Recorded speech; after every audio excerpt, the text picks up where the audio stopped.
об этом речь и идет здесь, Иисус говорит. 37 стих еще раз. Повторите за мной эти слова. Если я не творю, если я не творю дел Отца моего, не верьте мне. Это должен быть принцип для всех нас. Это должен быть не только принцип, заповедь. Если кто-то, любой проповедник, не говорит, откуда он, то его отец, не надо, чтобы он говорил. Если вам не видно его дел, если вам не видно, не слышно по его делам, что он дает славу кому-то, что он указывает на кого-то, что он проставляет кого-то, что он благодарит кому-то, за таким человеком опасно идти. Нельзя за таким человеком следовать, потому что он у себя на уме. Он затаил что-то. Он скрывает Отца, кому он благодарен. Но славу, кому он благодарен. Он этим самым заявляет о том, что я Люцифер, я Люцифер, я Люцифер, я ищу свою славу. Это то, что он говорит. Допустим, сейчас у нас зимний пост, летний пост. Люди приехали из Сахалина, из Абаровска, из Владивостока, с Америки, с Германии, со всего мира. И есть церкви, посольства Божьи здесь, в Украине, которые даже объявления не делают. В своей церкви даже не объявили, что есть церковь, есть летний пост. Они что, не байструги разве? Или байструки? Байструк? Или как это, басрук, или как говорят? Байструк. Они даже не то, что не направляют людей сюда. Даже люди не дают знать, блокируют славу Отца. Или дело Отца. Что Иисус сказал? Читайте это место Писания еще раз. Раз, два, три.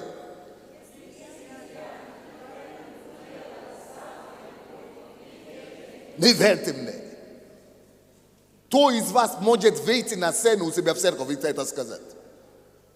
Кто из вас может выйти своим лидеру домашней группы?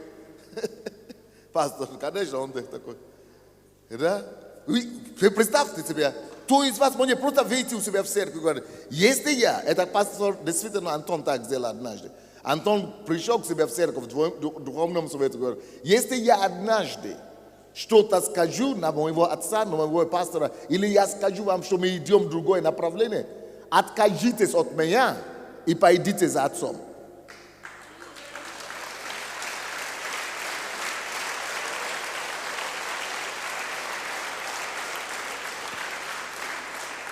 Если мне когда-нибудь бред какой-то придет в голову, залечу куда-то, знаете, что это я залечу. И кто-то из его помощников сказал, не, пастор, вы наш пастор, мы все равно пойдем за вами. Он говорит, что все, значит, этот человек уже предатель, его сейчас надо уже выгнать отсюда. Потому что если я говорю об этом, а он хочет меня откупить, подкупить, говорит, что не, мы все равно за вами пойдем. Не за отцом, это не верность. Это такая верность, как, помните, человек, который пришел к Давиду и говорит, я убил твоего врага. Я Саула. Говорит, все, позовите мне там солдата. Убейте, снимите его голову с него. А он думал, что Давид тщеславный и человек, который ищет своего. Он думал, что ему сейчас поставят, ему голову венок поставят. Что его сейчас поставят в троне. Предательство. Предатель ищет такой же дух, схожий дух у своего лидера. И говорит, что не он убил на самом деле. Это же не он убил. Он просто солгал, чтобы славу заслужить. И заработать себе смерть.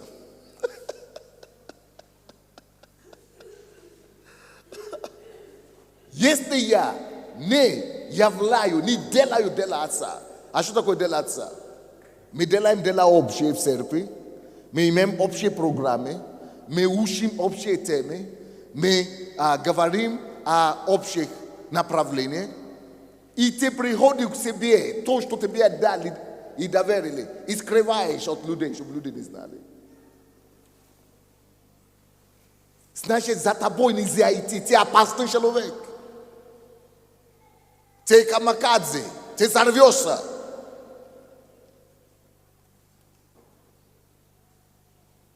Ты Аль-Каида, Аль-Джазира. Ты взорвешься однажды.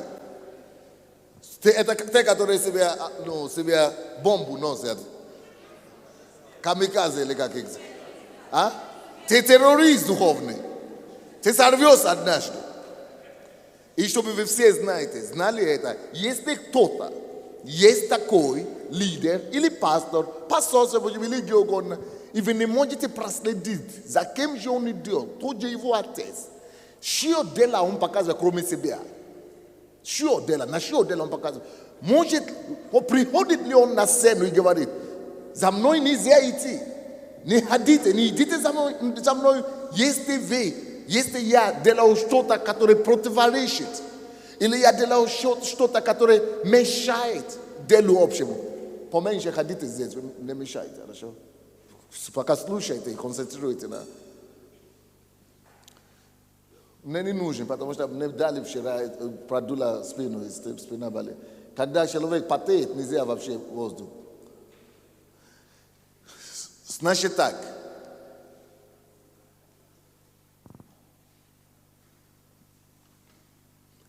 Если я не делаю дела Отца моего, за мной нельзя идти. Иисус сам говорит. Иисус сам. Кто из нас может, как Иисус, так и сказать. Если я не идентифицируюсь с Отцом, если вы не видите почерки Отца у меня, если я не похож на Отца, уходите все от меня. Я не достоин быть лидером. Потрясающая вещь. Я не достоин быть. Если я не говорю те же самые слова, что Отец говорит. Если я не делаю те же программы, те же делаю то, что Он делает. Я опасный человек. Это то, что Иисус говорит. Мне нельзя прислушиваться. За мной нельзя идти. И я знаю, что даже в Киеве здесь, и в Украине, и в России, везде, где у нас церкви, есть люди такие. Пасторство Божье, они себя называют пасторство, чтобы славу пасторства иметь, но сами у себя на уме. Это террористы, это опасные люди. Это люди, которые у себя в уме. Но Иисус был смелым. Почему он смелым? Потому что он чистый. Когда человек чистый, он не боится света. Он не боится, что он потеряет что-то. Он не боится ничего. Он знает, что он все делает правильно. У него нет угрозы. Ой, действительно. У него нет ничего места заднее. Что действительно люди возьмут и уйдут. Нет, он знает, что он так и живет. Он знает, что его дела не расходятся со словами. Он знает, что слова не расходятся с делами. Он знает, что он есть образец Отца. Он есть, образ Отца. Он в этом уверен, что он ничего своего не делает вообще. Он знает, что если его поставят под рентгеном, что рентген покажет, что он полная идентификация, полная копия, полное отражение Бога Отца. Он был настолько в этом уверен, что ему это не смущает, и он не боится. Слушайте, посмотрите на меня, проверьте все мои дела, проверьте меня изнутри, задней везде. Не проявлял ли я дела Отца? Если нет, если вы найдете от YouTube, где я не подтверждаю дела Отца, тогда все, вы свободны. И на вас не будет грех. Уйти от лидера и пастора, который не следует за своего пастора, это похвально, это то, о чем речь идет. Нужно уйти бегом от лидера и пастора, который не делает дела Отца. Вот о чем речь идет. Потому что мы это видим. Сколько у нас таких церквей здесь, которые мы дали вот такой церкви, и когда они ушли, их из-за отсутствия воспитания, отсутствия истины Слова Божьего, их члены церкви пошли за ними. И сейчас они нигде все. Сам лидер нигде. Лидер, София, допустим, я дал ей 700 человек. 600, 700, 100 еще из других церквей.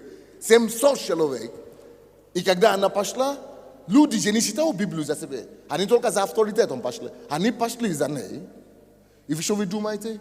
Теперь даже 100 человек там нету. 60, если это чудо Божие.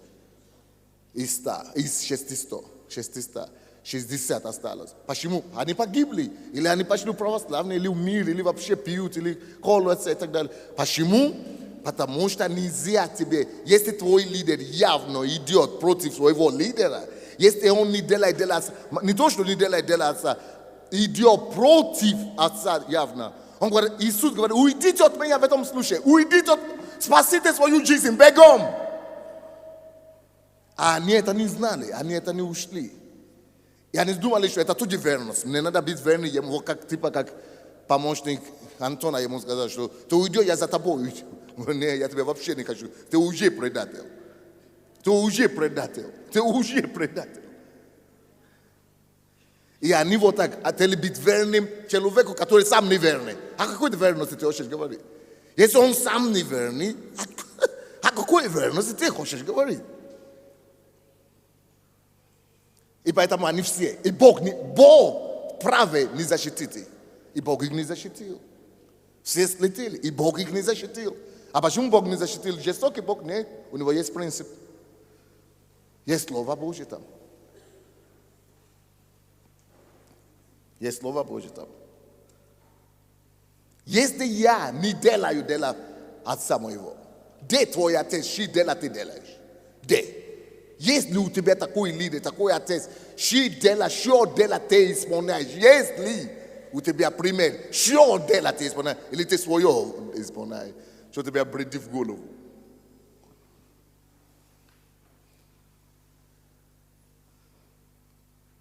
Что дела ты исполняешь? Честное слово. Давай выясним. Что твое дело? Что дела ты исполняешь? Что программа? Что образ ты несешь?